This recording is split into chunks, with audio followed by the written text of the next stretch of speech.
அகிலம் நியூஸ் நேயர்களுக்கு வணக்கம். இன்று இரவு நேர பிரதான செய்திகள். முதலில் தலைப்புச் செய்திகள்.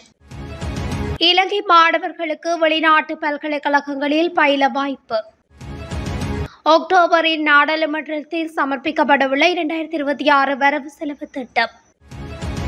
அசஸ்ம கொடுப்பனவு பெற காத்திருப்போருக்கு வெளியான மகிழ்ச்சி தகவல். திடீரென பற்றி எறிந்த முச்சக்கர வண்டி. வனப்பகுதியில் இருந்து கைத்துப்பாக்கி தோட்டாக்கள் மீட்பு.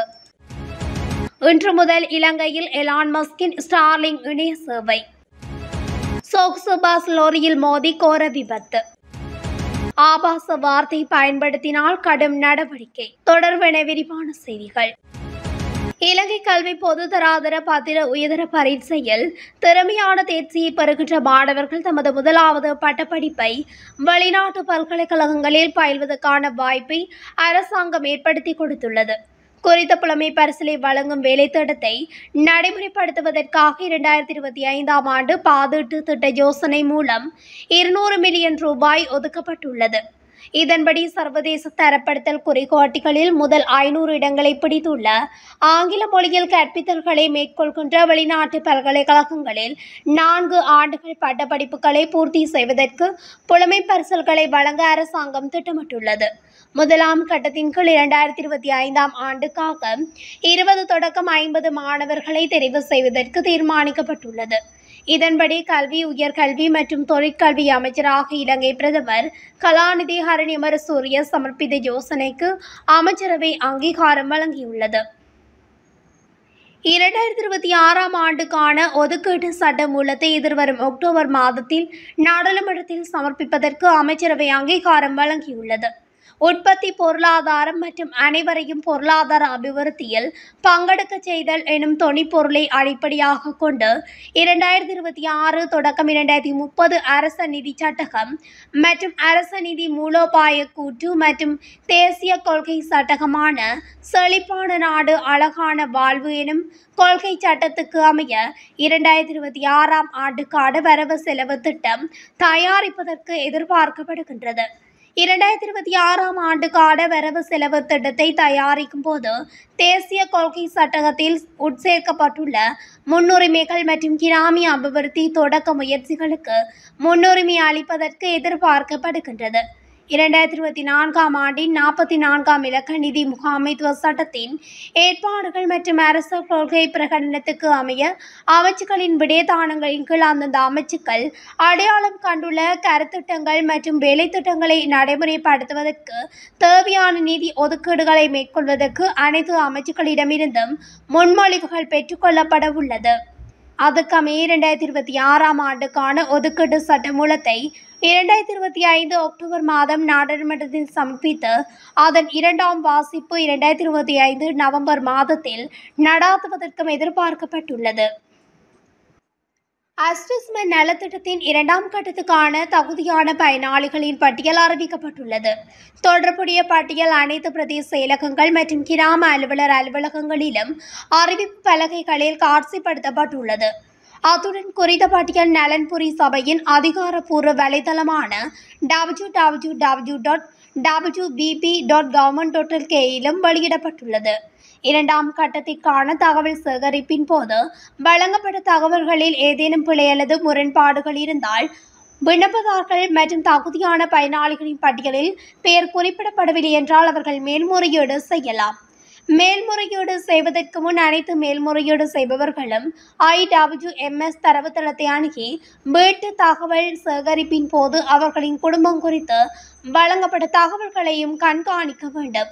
விண்ணப்பதாரர்கள் மேல்முறையீடுகள் மற்றும் ஆட்சேபனைகளை நிகழ்நிலையில் சமர்ப்பிக்கும் போது தங்கள் பகுதியில் உள்ள விததாவள மையங்களில் இருந்தும் உதவி பெறலாம். வீதியால் சென்ற முச்சக்கர வண்டியொன்று திடீரென தீப்பற்றி எரிந்துள்ளதாக காவல்துறையினர் தெரிவித்தனர்.